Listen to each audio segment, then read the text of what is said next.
Hello friends, welcome to my channel. We have prepared a new video for you. To support the growth of my channel, please don't forget to subscribe to my channel. Hermes Trismegistus. Hermes Trismegistus, the thrice-greatest Hermes. The name given by the Greeks to the Egyptian god Thoth or Tehuti, the god of wisdom, learning, and literature. Thoth is alluded to in later Egyptian writings as twice very great and even as 5 times very great in some demotic or popular scripts. Ca. 3rd century B.C. To him was attributed as scribe of the gods the authorship of all sacred books which were thus called Hermetic by the Greeks. These, according to Clemens Alexandrinus, were 42 in number and were subdivided into 6 portions, of which the first dealt with priestly education, the second with temple ritual, and the third with geographical matter. The 4th division treated of astrology, the 5th of hymns in honor of the gods and a textbook for the guidance of kings, while the 6th was medical. It is unlikely that these books were all the work of one individual, and it is more probable that they represent the accumulated wisdom of Egypt, attributed in the course of ages to the great god of wisdom. As scribe of the gods, Thoth was also the author of all strictly sacred writing. Hence, by a convenient fiction, the name of Hermes was placed at the head of an extensive cycle of mystic literature, produced in post-Christian times. Most of this Hermetic or Trismegistic literature has perished, but all that remains of it has been gathered and translated into English. It includes the Poimendra's Virgin of the World, the Perfect Sermon, or the Asclepius excerpts by Stubicus, and fragments from the Church Fathers and from the philosophers, Zosimus and Fulgentius. Hitherto these writings have been neglected by theologians, who have dismissed them as the offspring of 3rd century Neoplatoism. According to the generally accepted view, they were eclectic compilations, combining Neoplatonic philosophy, Philonic Judaism and Kabbalistic theosophy in an attempt to supply a philosophic substitute for Christianity. The many Christian elements to be found in these mystic scriptures were ascribed to plagiarism.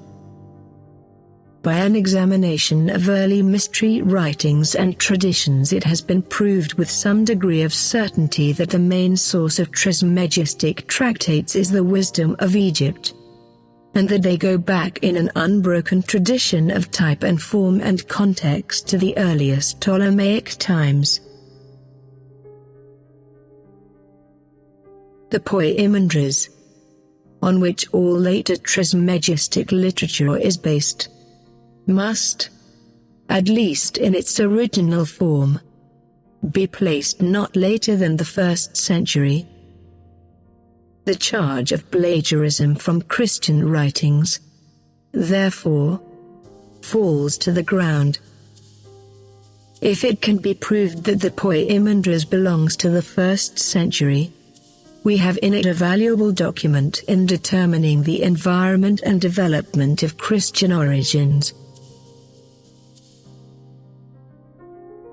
Mr.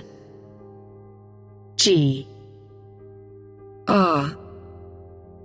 S. Mead, author of Thrice-Greatest Hermes, says in an illuminating passage, the more one studies the best of these mystical sermons, casting aside all prejudices, and trying to feel and think with the writers, the more one is conscious of approaching the threshold of what may well be believed to have been the true datum. Of the best in the mystery traditions of antiquity, innumerable are the hints of the greatnesses and immensities lying beyond that threshold. Among other precious things, the vision of the key to Egypt's wisdom, the interpretation of apocalypses by the light, the sun-clear apoptio of the intelligible cosmos. Hermetic writings. Apparently the earliest of the Hermetic class of writings is the Cosmo or Virgin of the World. It has more connection with the earlier mythology of Egypt than the other works. Isis and Horus are the teacher and taught. Thoth, Imhotep, and Ta are all named. The mission of Osiris and Isis is recounted. The divine parentage of the kings is described, and Egypt is the happy center of all the world. As such, Egyptian detail is absent from works of the 1st or 2nd century B.C. It would be reasonable to put this earlier, and the Egyptian forms of the names of the gods imply earlier translation than that of the other works. What seems to stamp the period is an allusion in Sect 48, where the central land of Egypt is described as free from trouble. Ever it brings forth, adorns and educates, and only with such weapons wars on men and wins the victory, and with consummate skill, like a good satrap bestows the fruit of its own victory upon the vanquished. It would seem impossible for the allusion to the government of a satrap to be preferred by an Egyptian, except under the Persian dominion. And such a reference to wise government could not occur in the very troubled years of plunder and confusion, 342 to 332 B.C. We must go back to the days of wise and righteous rule of Persia, 525–405 B.C. to reach a possible comparison with the wise satrap. We know so little of the details of the Persian dealings with Egypt, that the allusion to a generous satrap can hardly be fixed in history. But it is probable that the references to the events of the conquest by Cambyses in 525, followed by the enlightened reign of Darius, beginning in 521, soon after which, about 518, the satrap Arians attacked Cyrene, and brought back much spoil of captives and plunder into Egypt. Thus, within a few years of the conquest of Egypt, a good satrap bestowed the fruits of victory upon the vanquished. This would throw the Cosmo back to about 510 B.C. But in any case we must, by this allusion to a satrap, date it with a century after that. Thus it would precede all the apocryphal wisdom literature of Alexandria, and indeed there is no trace of Jewish influence in the ideas or language. The subject of the work is the origin of all things, beginning with the principle that every nature which lies underneath should be co-ordered and fulfilled by those that lie above. This is carried out by the dive production of heavenly souls, and next of sacred animals. The souls rebel and are then embodied as men, and the gods form the world for them. The evils of man are righted by the divine efflux, Osiris and Isis, and the nature of man is explained. Such is the argument of the work, obscured by magnificent images and phrases. The various beliefs which are stated or implied give a body of ideas, which we can thus state as underlying the rest of the literature. The numbers here refer to mid-sections. In we read of the divine beauty of the rich majesty of night, before God was known, and of the ordered motions and hidden influences of the sun and planets bestowing order on the things below. Beside the Creator there were immortal gods, into whom he breathes love and pours radiance, that they might seek and desire to find and win success. Among the gods were Hermes, his son and heir. Afterwards came Asclepios Imhotep according to the will of Ptah, who is Hephaestus. Their inquiry was ordained by foreknowledge of Providence, Queen of all. Thus fate is over the gods. Hermes binds his holy books with spells, until they shall be found by souls. When the cosmos was to awake, God said, "Nature, arise," and from his word came a perfectly beautiful feminine principle, at whom the gods marveled. This seems to be the Cosmo or Virgin of the cosmos, after whom this writing is named. By the help of toil she made her daughter Invention, who was to rule over all that had been made.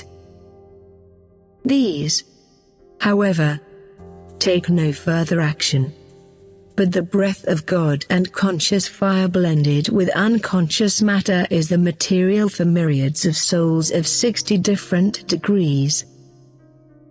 These kept the circulation of nature in motion, but are threatened if they transgress.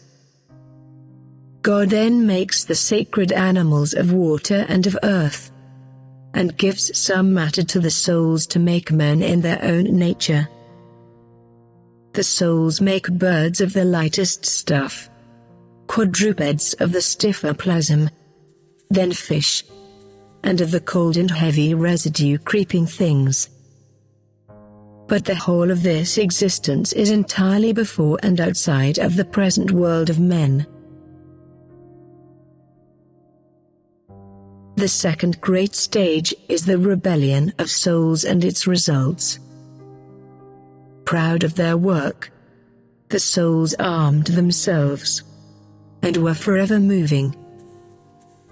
God therefore resolved to embody them as men.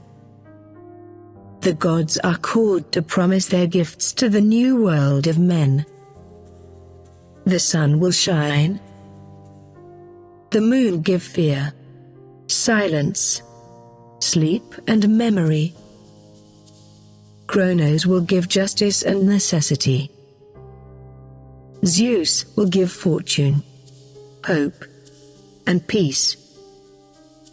Ares gives struggle, wrath and strife. Aphrodite gives despair, desire, bliss, and laughter. And Hermes gives prudence, wisdom, persuasiveness, and truth, and will work with invention. This idea of the gods endowing men is seen in the tale of the creation of the wife of Bata, and is therefore Egyptian, but the details are Greek in origin. It is possible that sect 17 is a later Greek expansion inserted in the Egyptian text. Otherwise we must regard the whole as a Greco-Egyptian philosophy, for the Egyptian would not admit Greek elements at this state into a religious myth. Hermes then made the bodies, with too much water added that they should not be powerful. The souls are thus enfleshed by God, and wail at their fate. The history of this was confided by Hermes to Thoth, and by him told to Isis, who now tells Horus. The wail of imprisoned souls is answered by God that if they are sinless they shall dwell in the fields of heaven, fields of Alu. If blamable then on earth. If they improve they shall regain heaven. But if they sin worse then they shall become animals. Here metempsychosis is fully stated, as in Plato, but it is not in the Egyptian form, and the Indian influence appears already at work. Then all receive breath, and the reward of the final dissolution of the body is a return to the happiness of their first state. The more righteous, upon the threshold of the divine change, shall be righteous kings, genuine philosophers, founders of states, law-givers, real seers, true herb knowers, prophets of the gods, skillful musicians, astronomers, augurers and sacrificers. Others lower shall be eagles, lions, dragons and dolphins. Then a mighty spirit rises from the earth, and as the souls were entering their plasms he protests against making such daring and inquiring beings, and prays that they may have pain, cares, struggles, and illness to keep them down. This conception seems quite un-Egyptian, and much more of the Pandora type. Hermes agrees to impose fate upon them.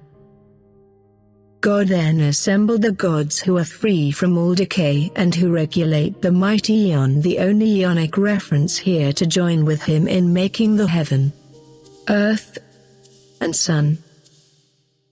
All previous creations appear to have been presensuous, the visible world only now appearing.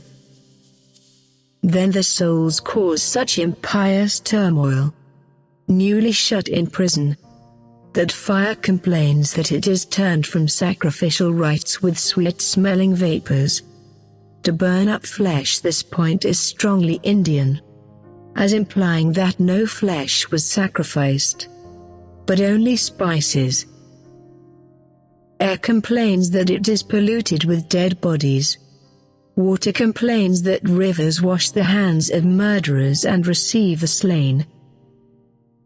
And earth complains that it is dishonored by the corruption of their carcasses. God remedies this condition by sending another efflux of his nature, Osiris and Isis. They filled life full of life, stopped slaughter, hallowed shrines, gave laws, food, and shelter, set up courts of law, filled the world with justice, and introduced the witness of an oath. They also taught embalming, and the doctrine of the soul passing out in a swoon which might result in death, taught about daimons, and engraved the teaching, were authors of arts, sciences, and laws, established the sacred rites, the grade of prophets, and magic, philosophy, and medicine. This is far earlier than the account of Osiris by Plutarch, and agrees with that. Then Osiris and Isis, having fulfilled their mission, were demanded back by those who dwell in heaven, and were permitted to return. Horus demands how royal souls are born. Isis replies that in heaven the gods dwell with the architect of all. In the ether are the stars and the sun. In the air are souls and the moon. And on earth are men and living things. The king is the last of gods but first of men, divorced from his godship while on earth. His soul descends from a region above that of other souls. Those who have lived a blameless life and are about to be changed into gods become kings that they may train for godship. Or those souls who are already gods, but have slightly erred, are born as kings. Dispositions of kings depend upon their angels and daimons who attend them. The birth of noble souls is because they descend from a more glorious place, agreeing with the idea of 60 grades of souls. Sex is a thing of bodies, not of souls. The inhabited earth is like a human being lying face up. At the south is its head, its feet at the north. On the right to the east are fighters. On the left to the west men fight with the left hand. Those to the north excel in legs and feet. Egypt is the heart, its men gifted with intelligence and filled with wisdom. The Nile flows from the south on breaking of the frost. East and west is burnt by the rising and setting sun, and the north congealed. Hence Egypt alone is happy. Souls are constrained differently by the 4 elements. The most essential notions that we see here are creation by the word, the gods acting under the command of a supreme god, the function of created souls to keep nature circulating, the body a prison of the soul, the heavenly types of animals preceding the earthly creation, and the mission of gods on earth. Besides the Egyptian ideas already mentioned, Greek influence is seen in the characters of gods and in the episode of the earth spirit, and probably Indian influence in the metempsychosis and the fire sacrifice of spices, as by Apollonios. There is throughout this cosmology a vigorous and eventful chain of thought, entirely different to the maundering of later writers. Closely linked with the Cosmo is the Sermon of Isis to Horus. It is slightly less Egyptian, writing of Hephaestus and Ptah, classing Horus with the mighty gods, and being rather less concrete. It may then be a rather later continuation, as it closely joins on in subject to the close of the Cosmo. The ideas of this sermon are that the souls of men and animals are all alike, and metempsychosis is assumed between human and animal bodies. The soul is individual, the work of God's hands and mind. Its congress with the body is a concord wrought by God's necessity. At death it returns to its proper region. The reign of souls is between the moon and earth, for above the moon are the gods and stars and providence. The souls pass through air and wind without friction. Their reign is divided into the 4 quarters of earth. Higher the 8 winds, higher 16 spaces of subtler air, and highest 32 spaces of subtlest air. These are called zones, firmaments, or strata. The kingly souls occupied the highest, and so in order down to the base souls the lowest. There is a warder of souls, and a conductor to and from the bodies. Bodies are a blend of the 4 elements, each affecting the character. The Virgin of the World. From Thrice-Greatest Hermes' sacred book, The Virgin of the World. 1. So speaking Isis doth pour forth for Horus the sweet draught, the first of deathless which souls have custom to receive from gods. And thus begins her holiest discourse Logos. Seeing that Sun Horus, heaven, adorned with many a wreath of starry crowns, is set o'er every nature of all things beneath, and that nowhere it lacketh thought of anything which the whole cosmos now doth hold.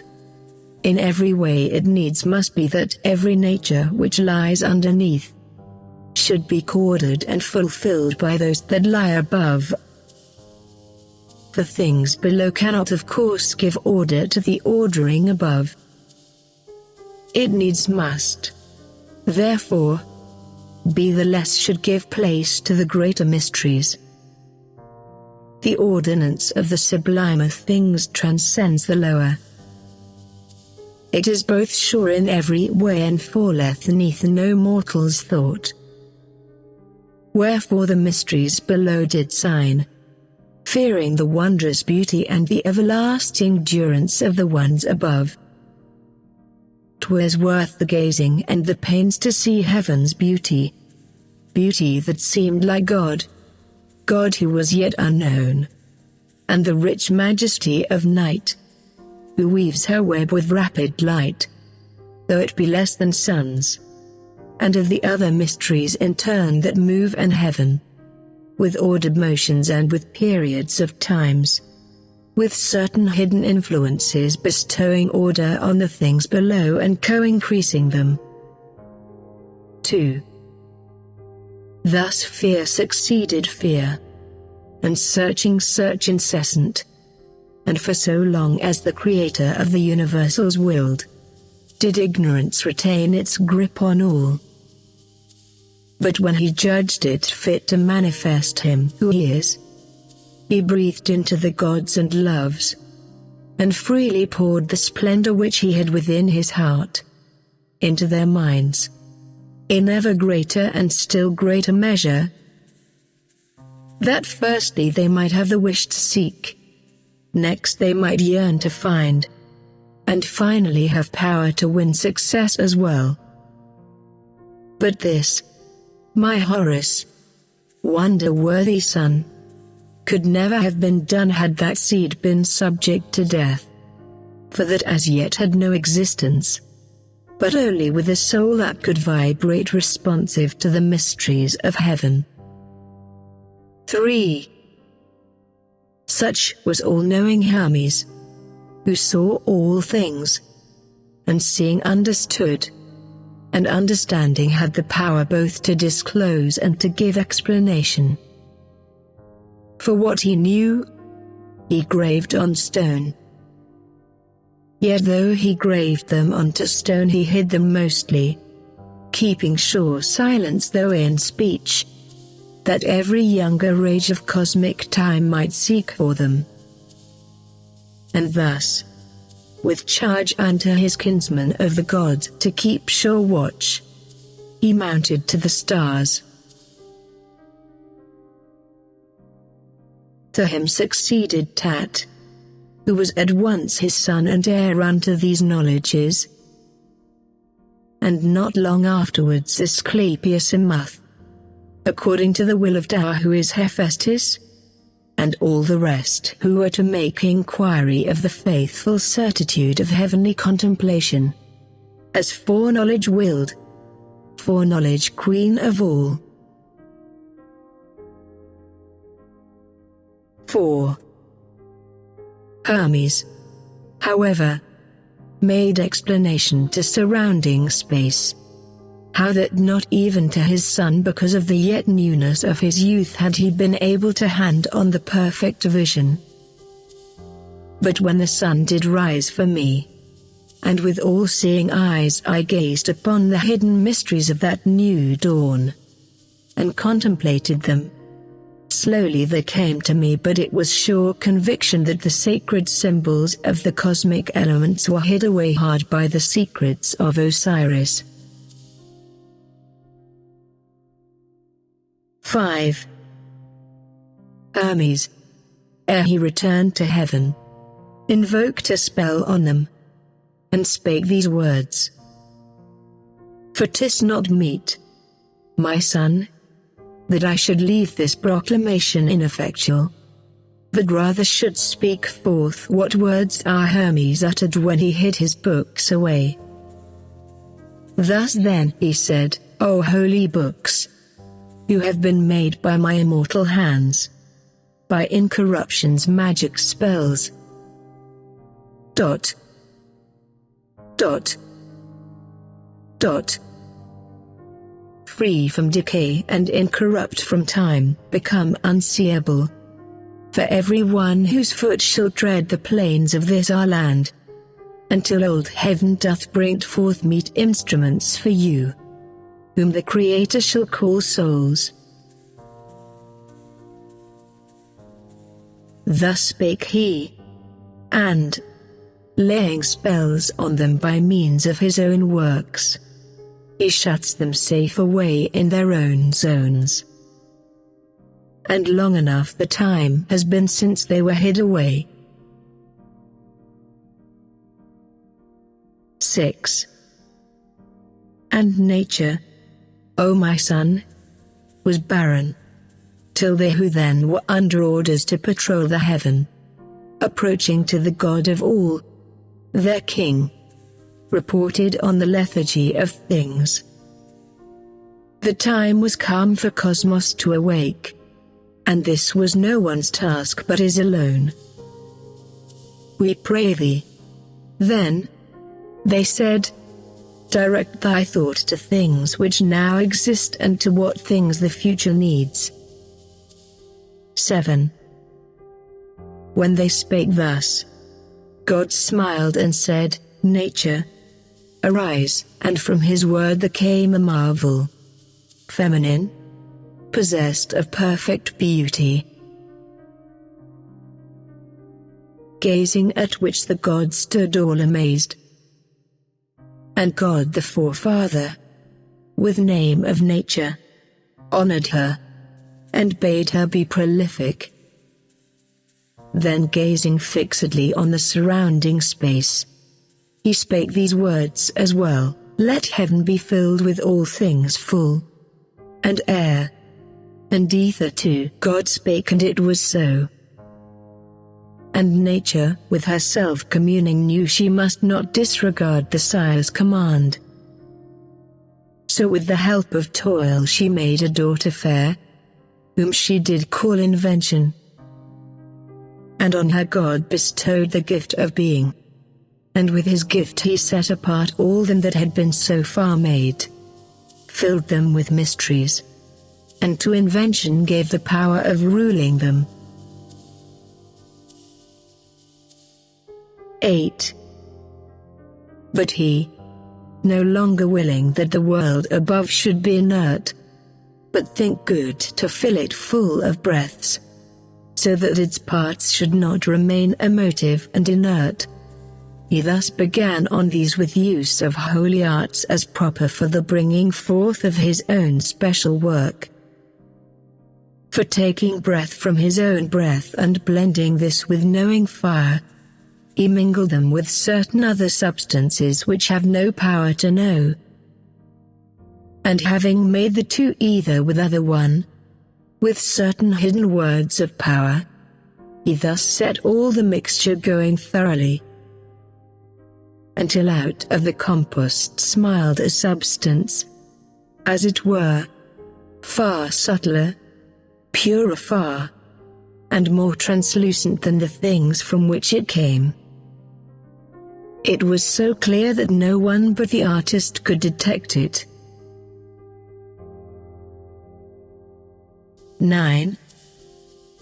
And since it neither thawed when fire was set unto it, for it was made of fire, nor yet did freeze when it had once been properly produced, for it was made of breath, but it kept its mixture's composition a certain special kind, peculiar to itself, of special type and special blend, which composition, you must know, God called psychosis, after the more auspicious meaning of the name and from the similarity of its behavior. It was from this coagulate he fashioned souls enough in myriads, molding with order and with measure the efflorescent product of the mixture for what he willed, with skilled experience and fitting reason, so that they should not be compelled to differ any way one from another.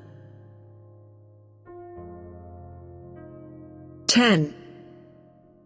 For you must know the efflorescence that exhaled out of the movement God induced was not like to itself, for that its first fluorescence was greater, fuller, every way more pure, than was its second.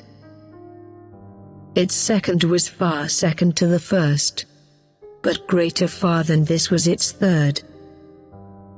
And thus the total number of degrees reached up to 60. In spite of this, in laying down the law, he ordered it that all should be eternal, as though from out one essence, the forms of which himself alone could bring to their completion. 11. Moreover, he appointed for them limits and reservations in the height of upper nature, that they might keep the cylindere whirl in proper order and economy, and thus might please their sire. And so in that all fairest station of the ether he summoned unto him the natures of all things that had as yet been made, and spake these words, O souls, ye children fair of mine own breath and my solicitude, whom I have now with my own hands brought to successful birth and consecrate to my own world. Give ear unto these words of mine as unto laws, and meddle not with any other space but that which is appointed for you by my will. For you, if ye keep steadfast the heaven, with the star order, and thrones I have ordained fulfilled with virtue, shall stay as now they are for you. But if ye shall in any way attempt some innovation contrary to my decrees, I swear to you by my most holy breath, and by this mixture out of which I brought you into being, and by these hands of mine which gave you life, that I will speedily devise for you a bond and punishments. 12.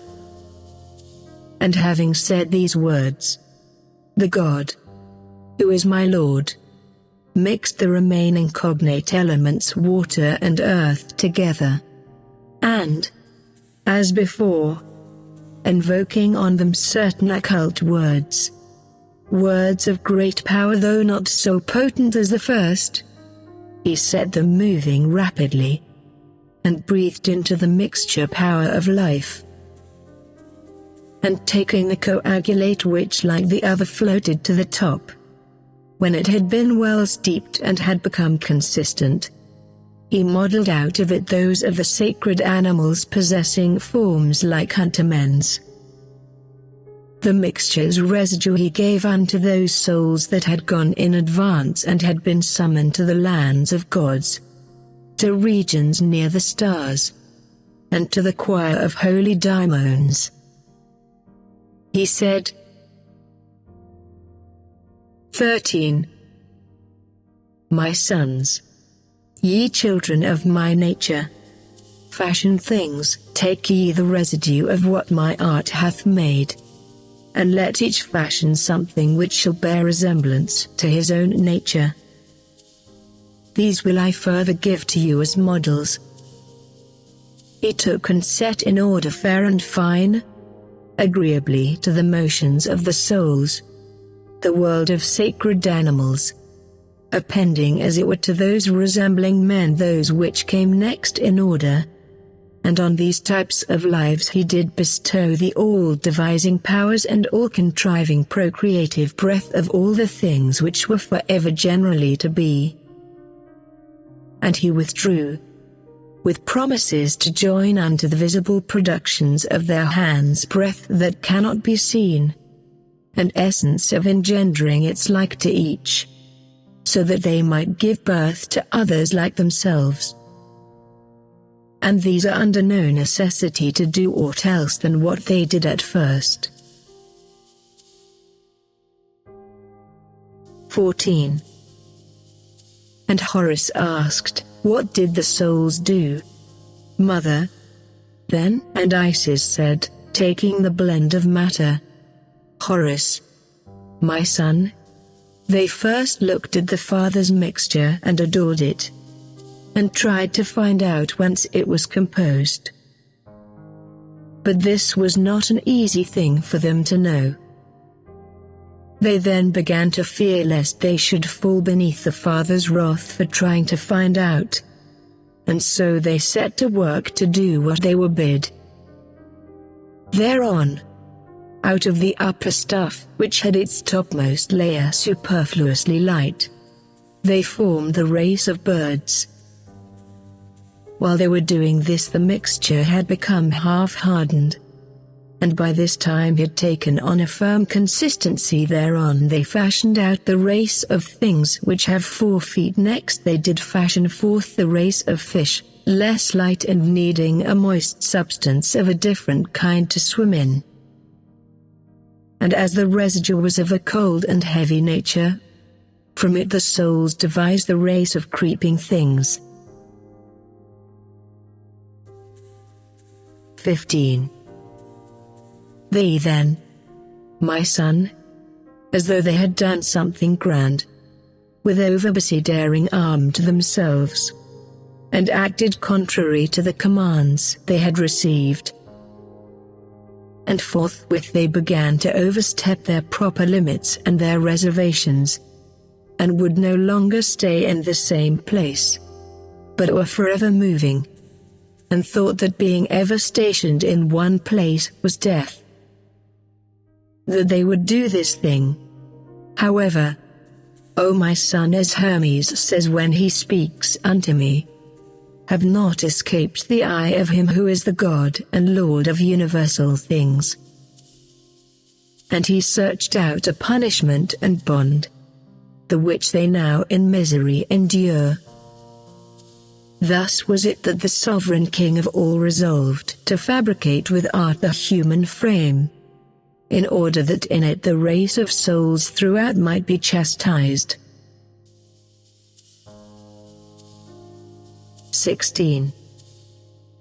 Then sending for me, Hermes says, he spake, soul of my soul, and holy mind of my own mind, up to what point the nature of the things beneath shall be seen in the gloom? How long shall what has up to now been made remain inactive and be destitute of praise? Bring hither to me now, my son, all of the gods in heaven. Apostrophe said God as Hermes saith. And when they came obedient to his command, look down, said he, upon the earth, and all beneath. And they forthwith both looked and understood the sovereign's will. And when he spake to them on humankind's behalf, they all agreed to furnish those who were to be, with whatsoever thing they each could best provide. 17. Sun said, I'll shine unto my full. Moon promised to pour light upon thee after the sun course, and said she had already given birth to fear and silence, and also sleep, and memory, a thing that would turn out to be most useful to them. Cronus announced himself already sire of justice and necessity. Zeus said, so that the race which is to be may not forever fight. Already for them have I made fortune, and hope and peace. Ares declared he had become already sire of struggle, wrath, and strife. Nor yet did Aphrodite hesitate. She also said, I'll join to them desire, my lord, and bliss, and laughter too, so that our kindred souls, in working out their very grievous condemnation, may not exhaust their punishment unto the full. Full pleased were all, my son, at Aphrodite's words. And for my part, said Hermes, I will make men's nature well endowed. I will devote to them prudence and wisdom, persuasiveness and truth, and never will I cease from congress with invention, but ever will I benefit the mortal life of men born underneath my types of life.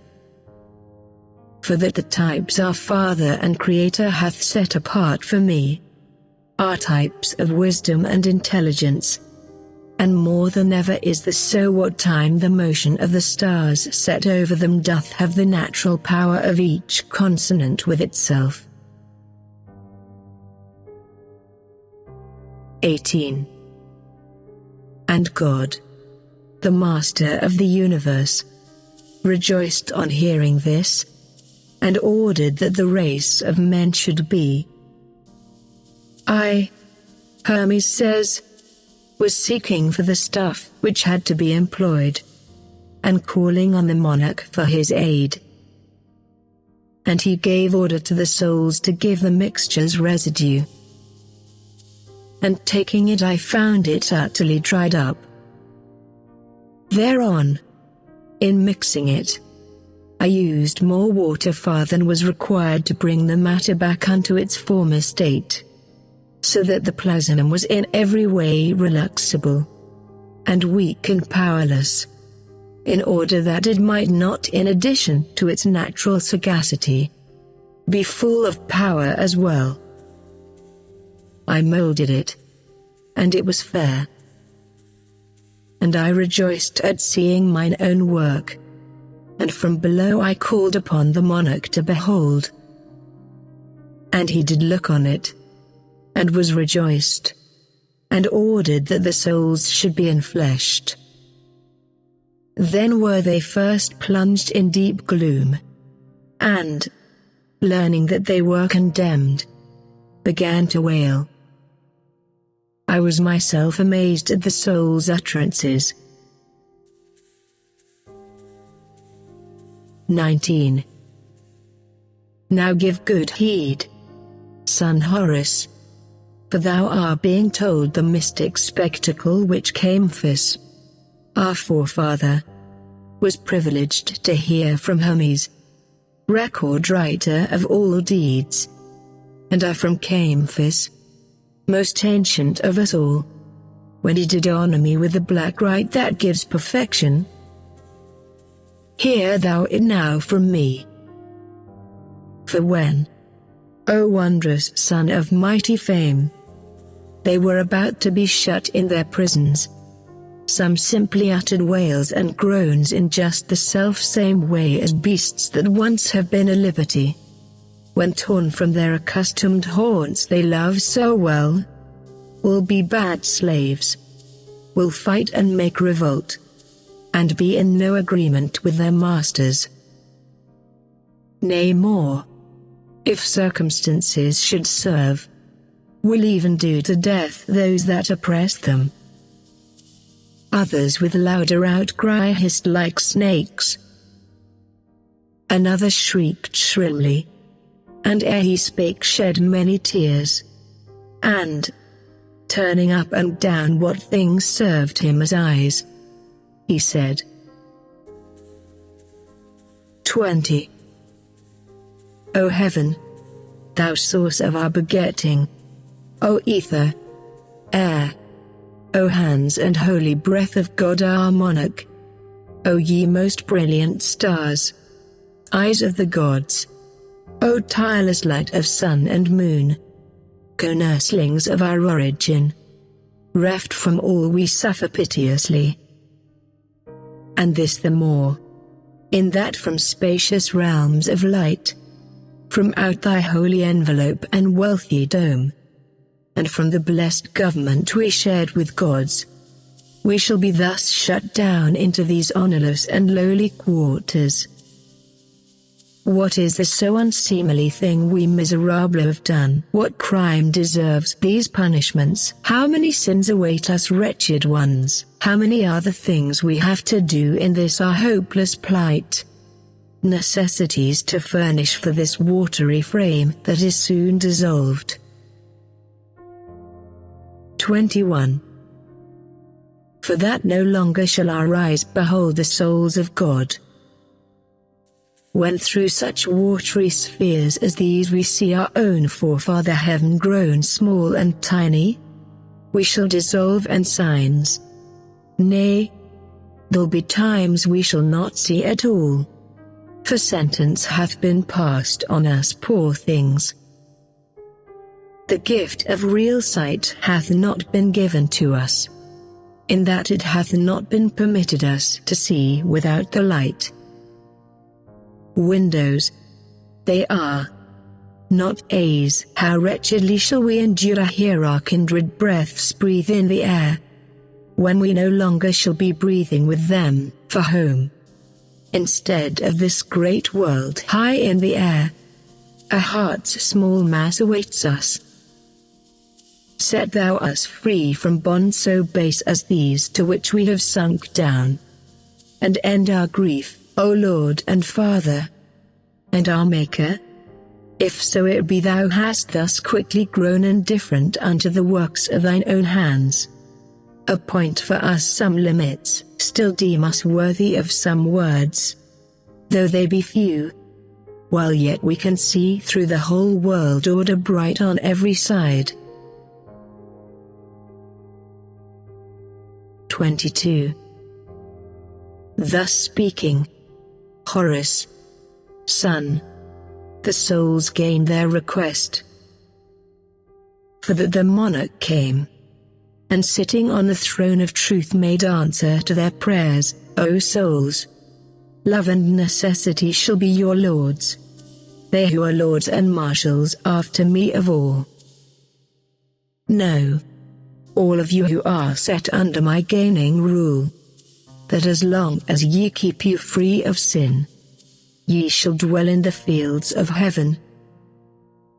But if some cause of blame for aught attached itself to you, ye shall dwell in the place that destiny allots, condemned to mortal wombs.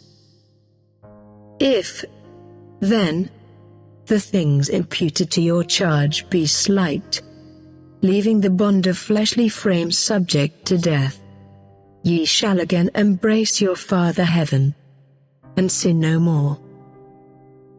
But if ye shall commit some greater sins, and with the end appointed of your frames be not advanced, no longer shall ye dwell in heaven, nor even in the bodies of mankind, but shall continue after that to wander round in lives irrational. 23. Thus speaking, Horus mine, he gave to all the gift of breath, and thus continued, it is not without purpose or by chance I have laid down the law of your transformings, but as it will be for the worse if ye do aught unseemly, so for the better, if she shall will what's worthy of your birth. For Elle and no one else will be the witness and the watcher. No, then, it is for what ye have done heretofore, ye do endured this being shut in bodies as a punishment.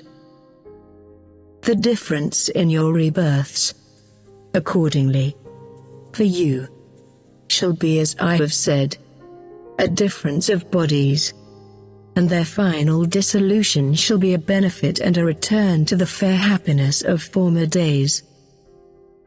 But if ye think to do aught else unworthy of me, your mind shall lose its sight so as to think the contrary of what is true, and take the punishment for benefit. The change to better things for infamous despite.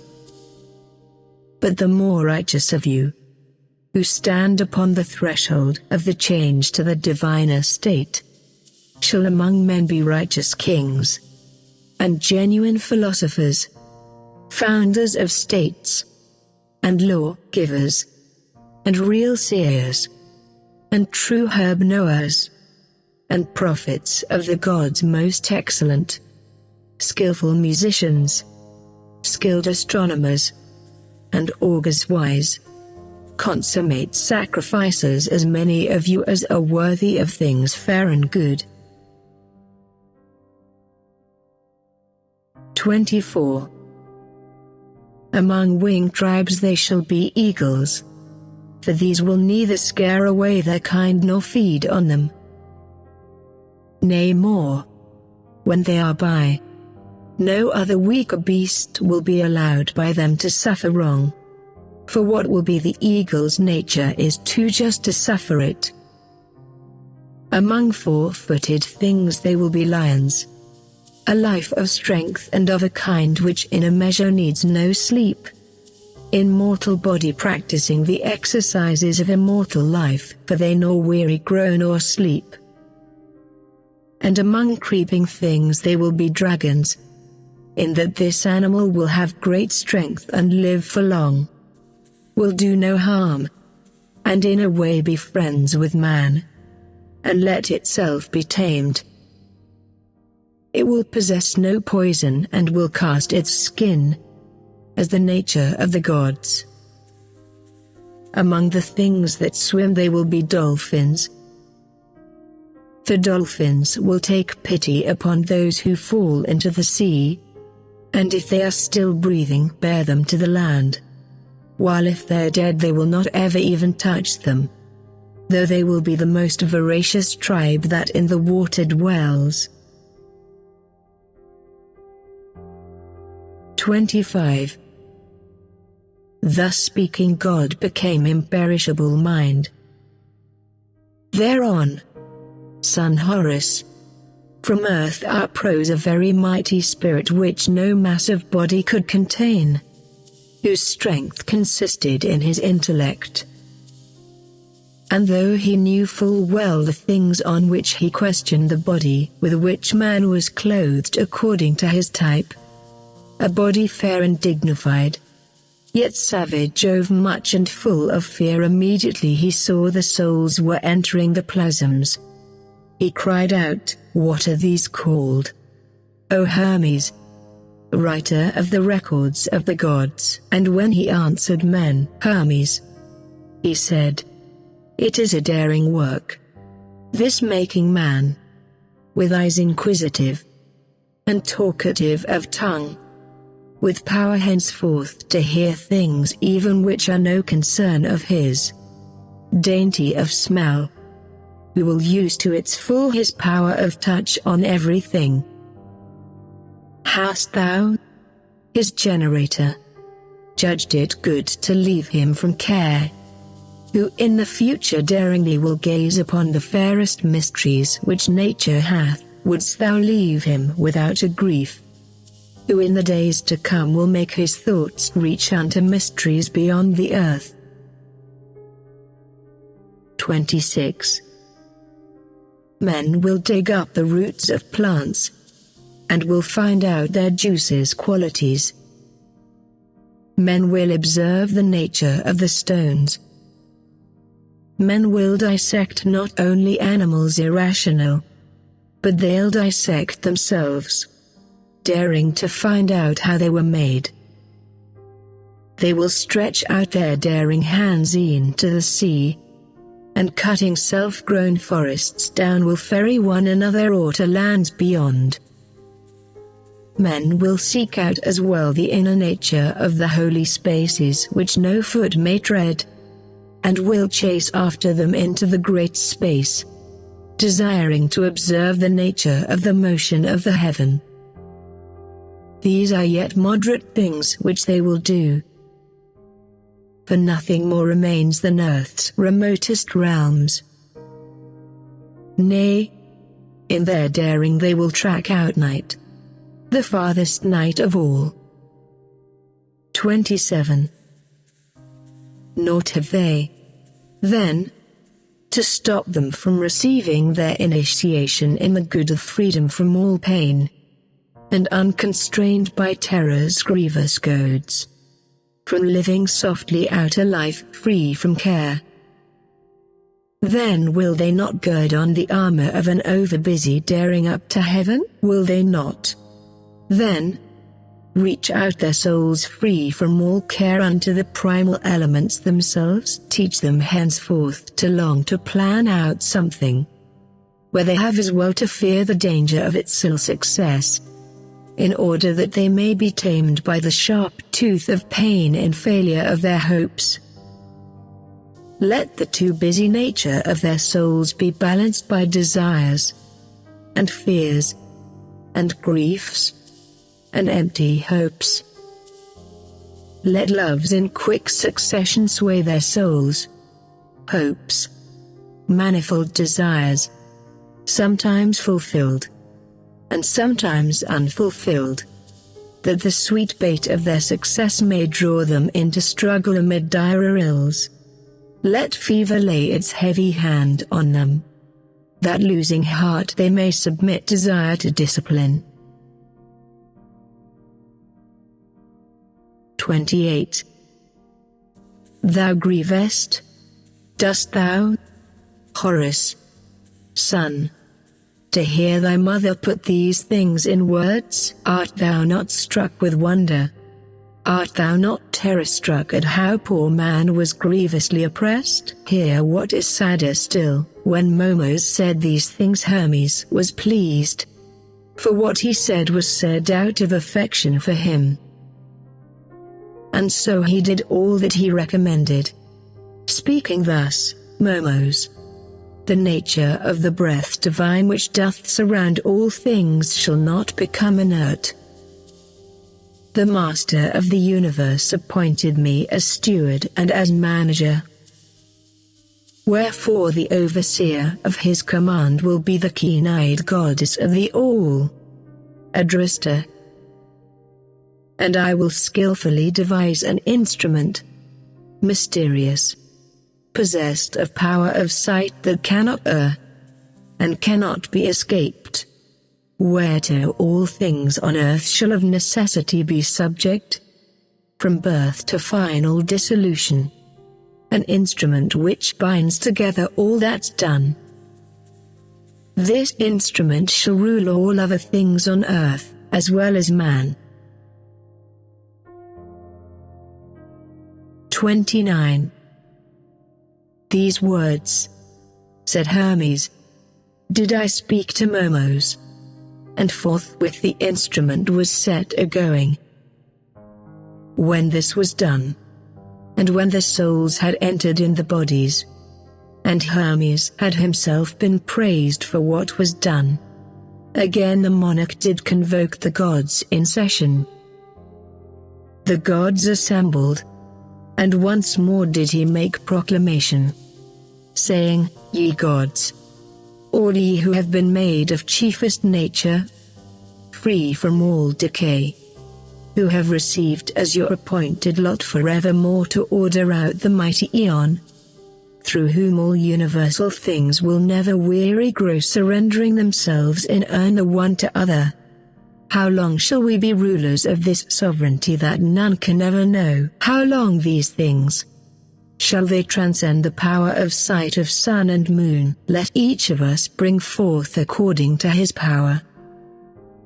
Let us by our own energy wipe out this inert state of things.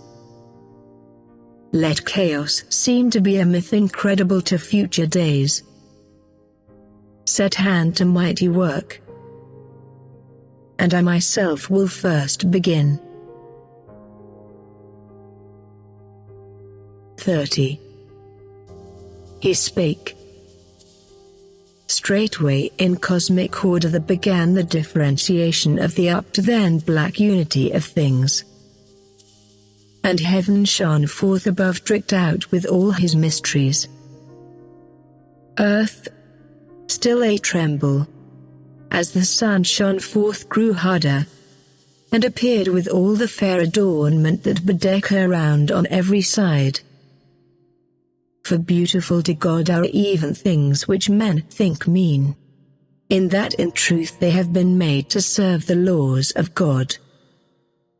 And God rejoiced when now he saw his works say moving and filling full his hands, which held as much as all surrounding space, with all that nature had produced, and squeezing tight the handfuls mightily. He said, "Take these, O holy earth, take those, all honored one, who are to be the mother of all things, and henceforth lack thou naught."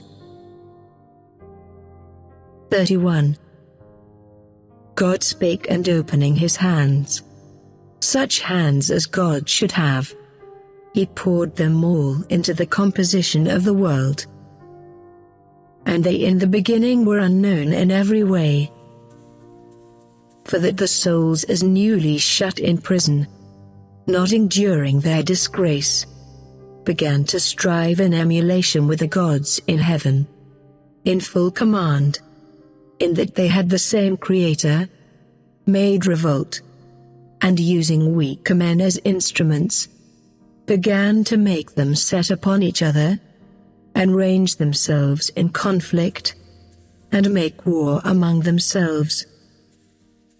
Thus strength did mightily prevail o'er weakness, so that the strong did burn and massacre the weak.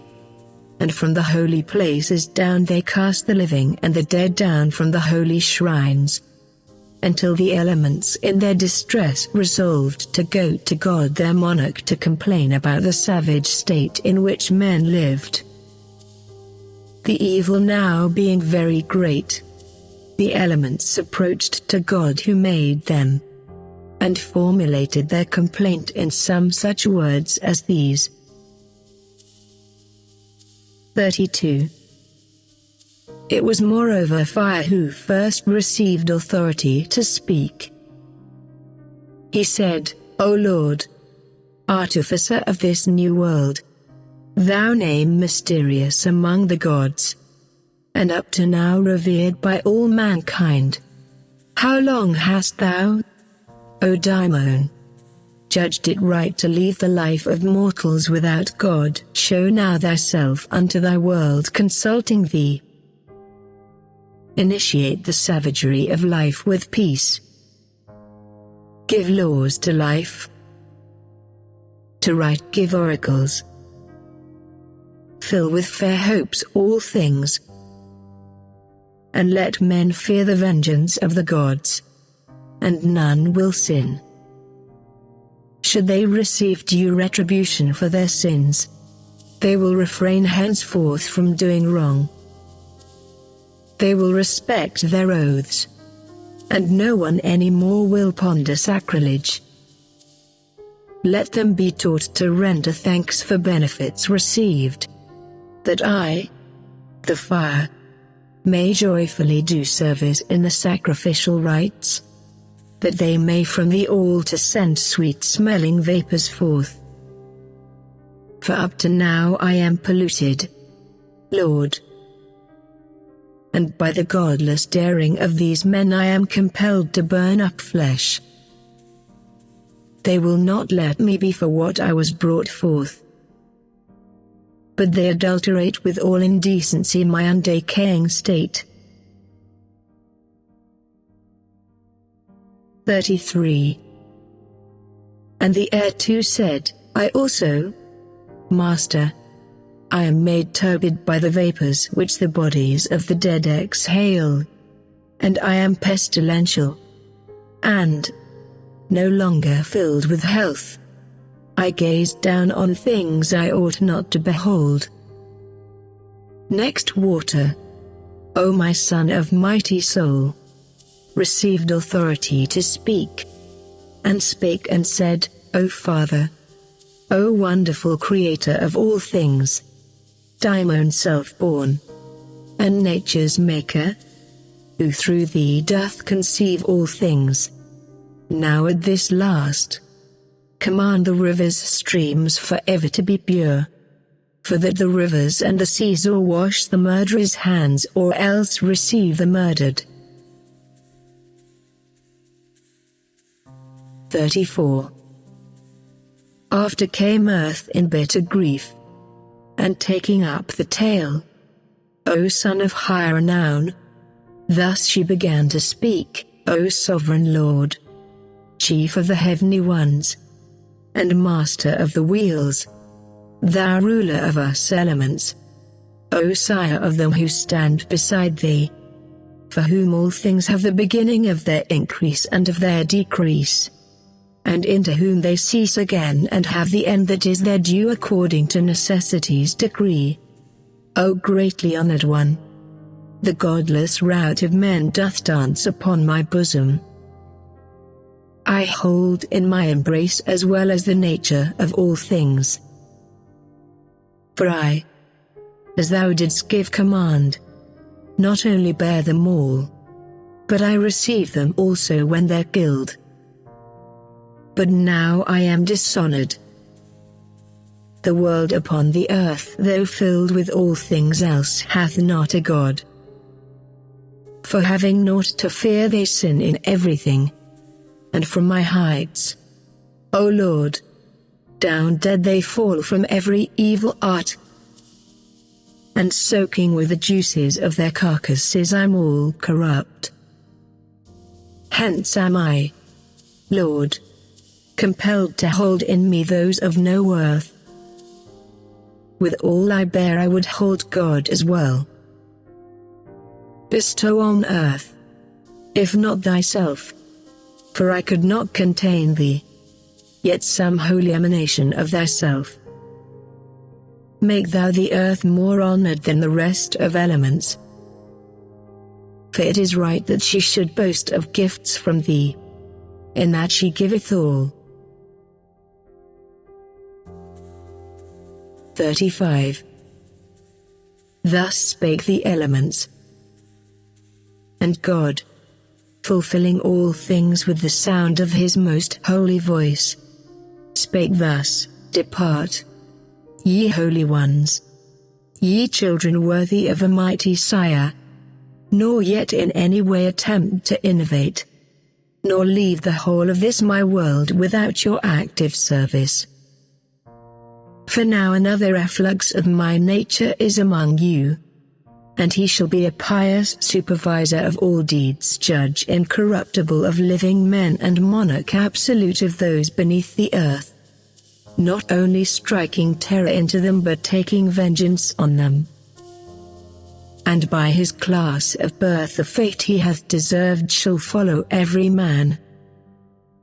And so the elements did cease from their complaint, upon the master's order, and they held their peace.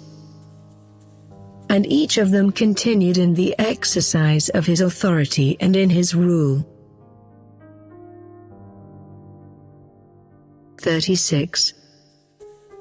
And Horus thereon said, How was it, mother, then, that earth received God's efflux? And Isis said, I may not tell the story of this birth, for it is not permitted to describe the origin of thy descent, O Horus, son of mighty power, lest afterwards the way of birth of the immortal gods should be known unto men, except so far that God the monarch, the universal orderer and architect, sent for a little while thy mighty sire Osiris, and the mightiest goddess Isis, that they might help the world, for all things needed them. 'Tis they who filled life full of life. 'Tis they who caused the savagery of mutual slaughtering of men to cease. 'Tis they who hallowed precincts to the gods their ancestors and spots for holy rites. 'Tis they who gave to men laws, food, and shelter. 'Tis they who will, says Hermes, learn to know the secrets of my records all, and will make separation of them. And some they will keep for themselves, while those that are best suited for the benefit of mortal men, they will engrave on tablet and on obelisk. 'Tis they who were the first to set up courts of law, and filled the world with justice and fair rule. 'Tis they who were the authors of good pledges and of faith, and brought the mighty witness of an oath into men's lives. 'Tis they who taught men how to wrap up those who ceased to live, as they should be. 'Tis they who searched into the cruelty of death, and learned that though the spirit which goes out longs to return into men's bodies, yet if it ever fail to have the power of getting back again, then loss of life results. 'Tis they who learned from Hermes that surrounding space was filled with daimones, and graved on hidden stones the hidden teaching. 'Tis they alone who, taught by Hermes in God's hidden codes, became the authors of the arts and sciences, and all pursuits which men do practice, and givers of the laws.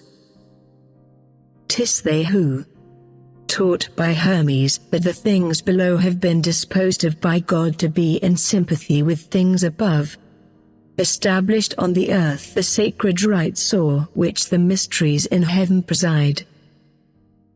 'Tis they who, knowing the destructibility of mortal frames, devised the grade of prophets, in all things perfected, in order that no prophet who stretched forth his hands unto the gods should be in ignorance of anything, that magic and philosophy should feed the soul, and medicine preserve the body when it suffered pain. 38.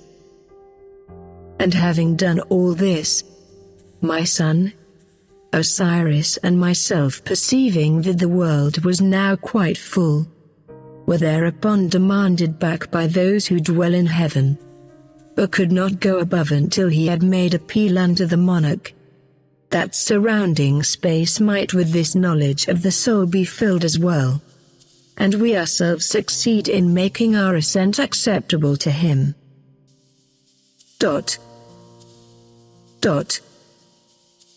For that God doth in hymns rejoice.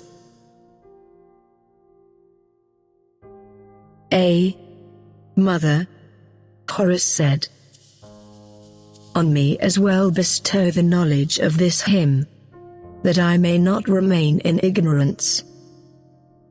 And Isis said, give ear, O son. The Virgin of the World 2. 39.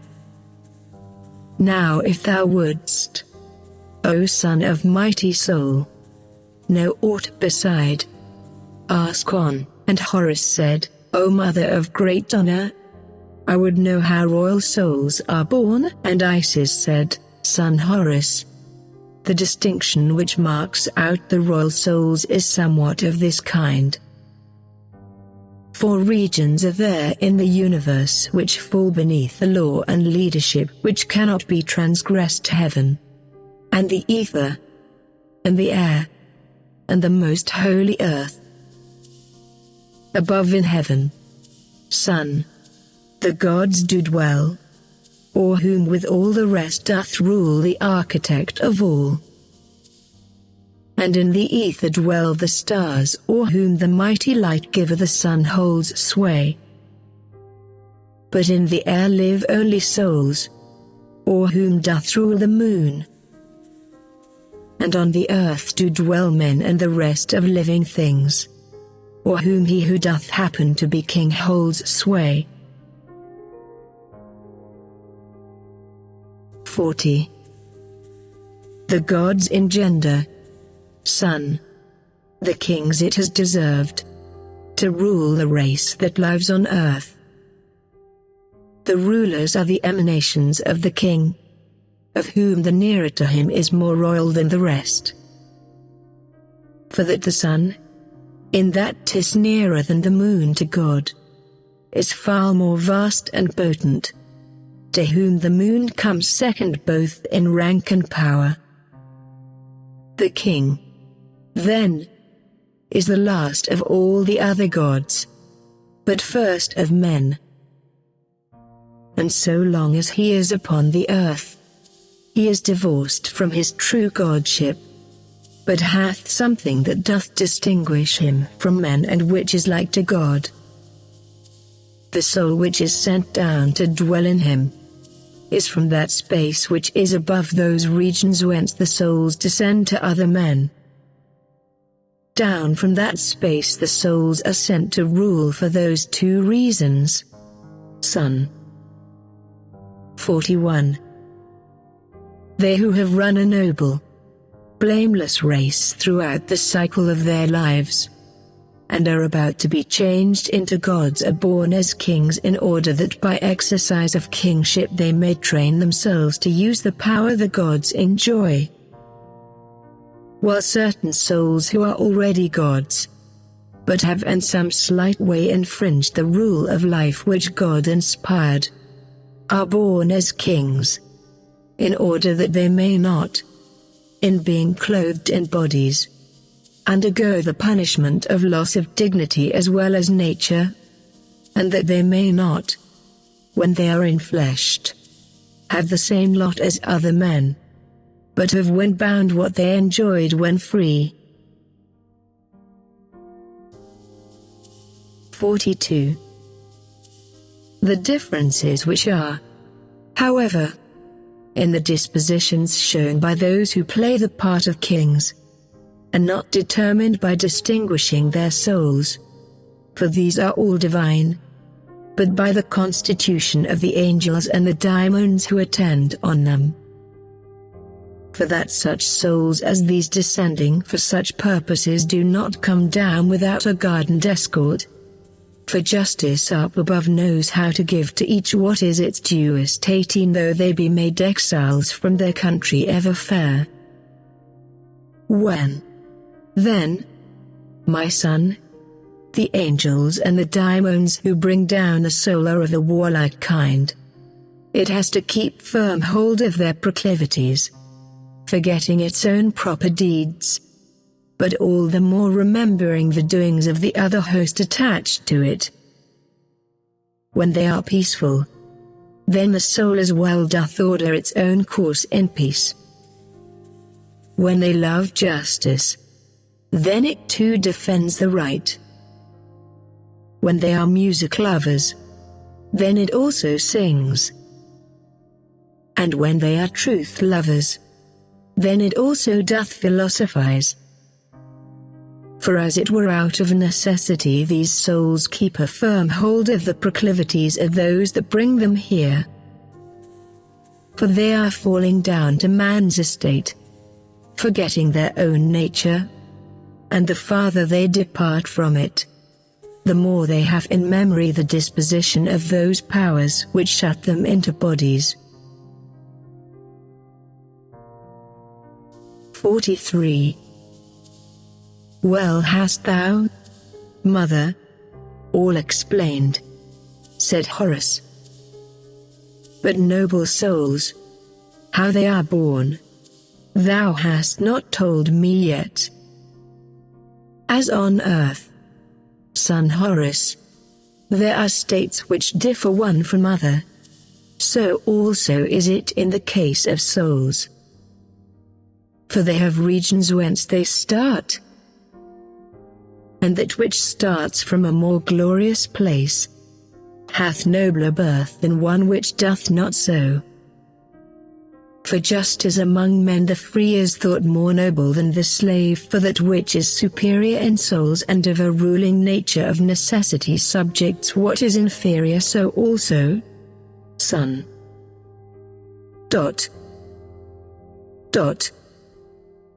44.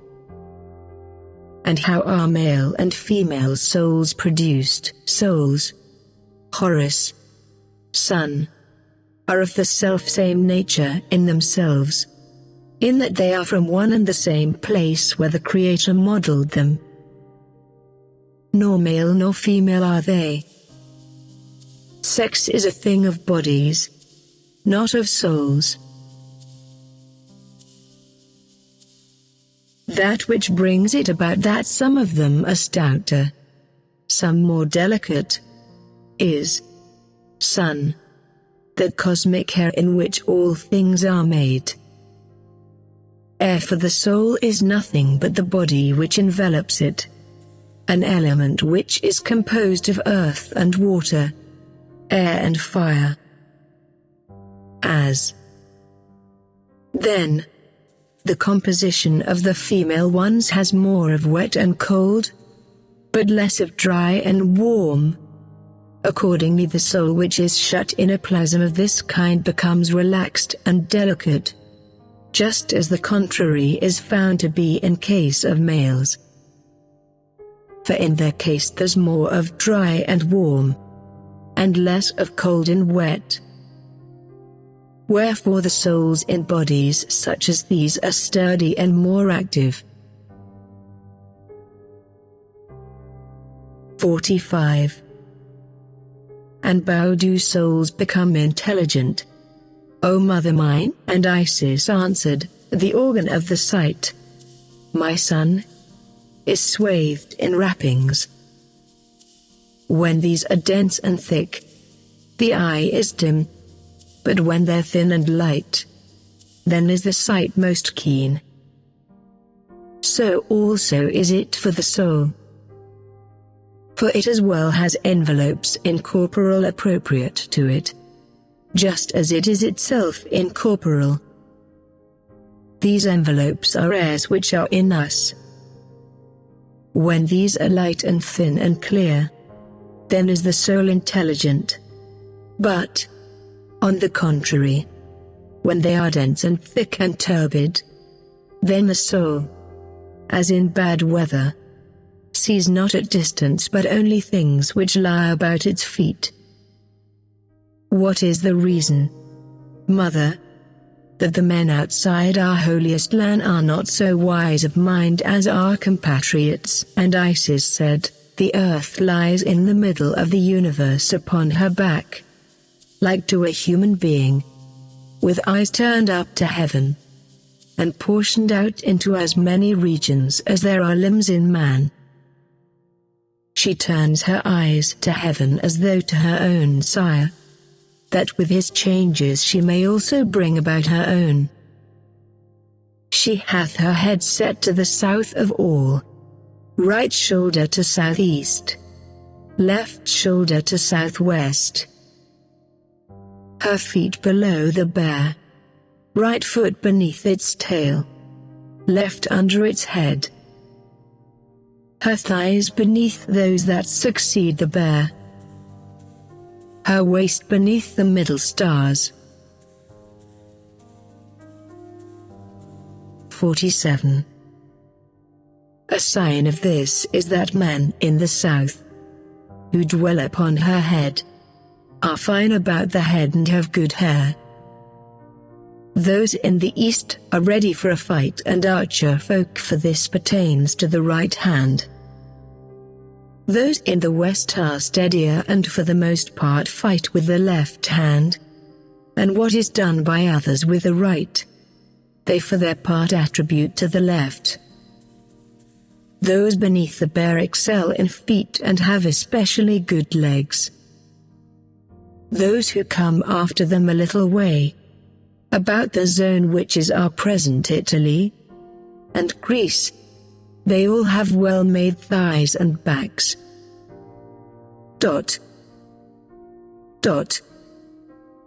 Moreover, all these northern parts being whiter than the rest bear whiter men upon them.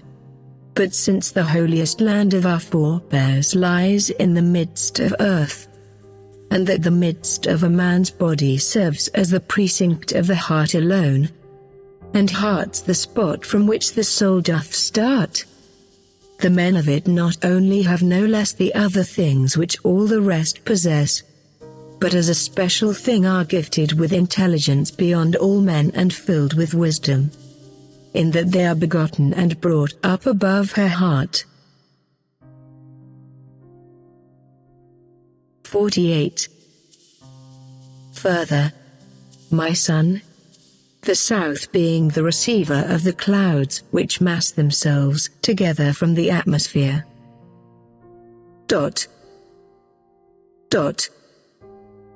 For instance, it is just because there is this concentration of them in the south that it is said our river doth flow thence, upon the breaking up of the frost there. For whensoe'er a cloud descends, it turns the air about it into mist, and sends it downward in a kind of fog.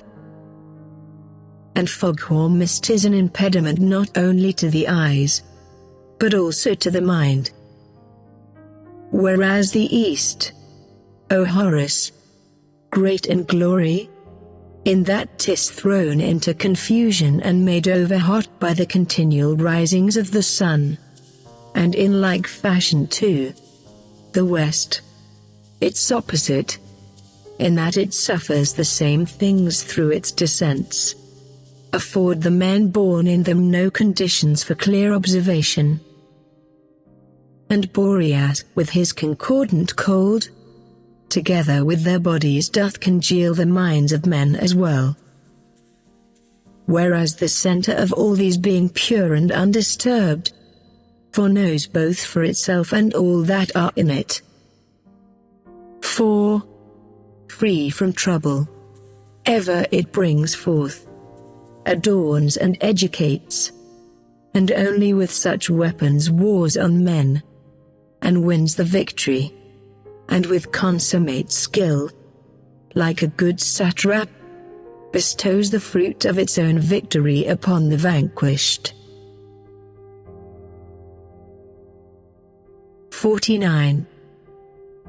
This too expound, O Lady, Mother of mine, for what cause is it that when men still keep alive in long disease, their rational part, their very reason and their very soul at times becomes disabled? And Isis answer made, of living things, my son, some are made friends with fire, and some with water, some with air, and some with earth, and some with 2 or 3 of these, and some with all.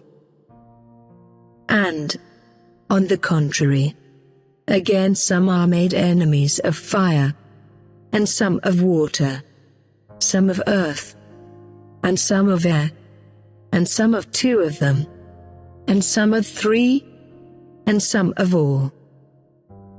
For instance, sun, the locust and all flies flee fire.